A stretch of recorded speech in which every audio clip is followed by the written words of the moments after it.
Les podcasts d'AFDS.tv, les suppléments d'Aux frontières des séries, une émission de Sarah Sepulcre et Alexandre Marlier. Le monde de l'animé, Cindy Willem. Des histoires d'amour compliquées se déroulant dans un cadre sportif, le tout agrémenté d'un soupçon d'humour, voilà les ingrédients utilisés par Mitsuru Adachi pour raconter Slow Step.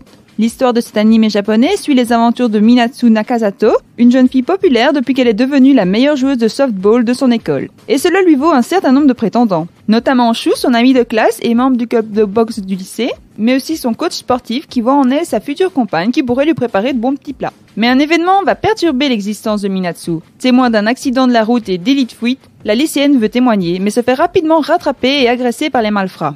Fort heureusement, un bel et mystérieux jeune homme vient à son secours, mais repart dans la nuit comme il est arrivé. Minatsu se rend compte peu de temps après que celui-ci n'est autre que Naoto, le champion du club de boxe du lycée voisin. Mais alors que les agresseurs reviennent la harceler, Minatsu se voit contrainte de se déguiser pour leur échapper et devient Maria. C'est ainsi que Naoto tombe sous le charme de son nouveau personnage et que commence un triangle amoureux entre Minatsu, Shu et Naoto. Les deux jeunes hommes rivaux sur le ring découvriront-ils l'identité cachée de Minatsu?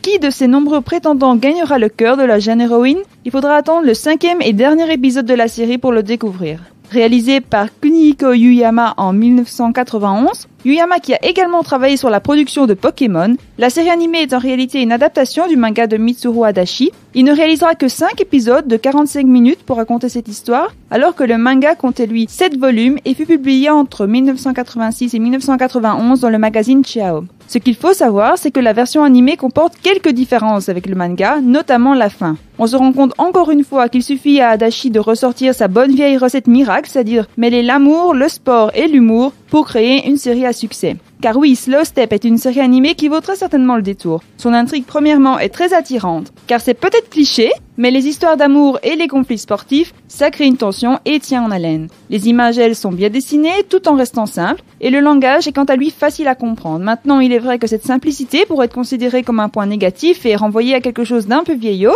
mais la série est en réalité très bien représentative du style japonais classique. En conclusion, Slow Step est à recommander autant aux plus jeunes qu'aux moins jeunes. C'est une série rafraîchissante, amusante et très sympathique à regarder.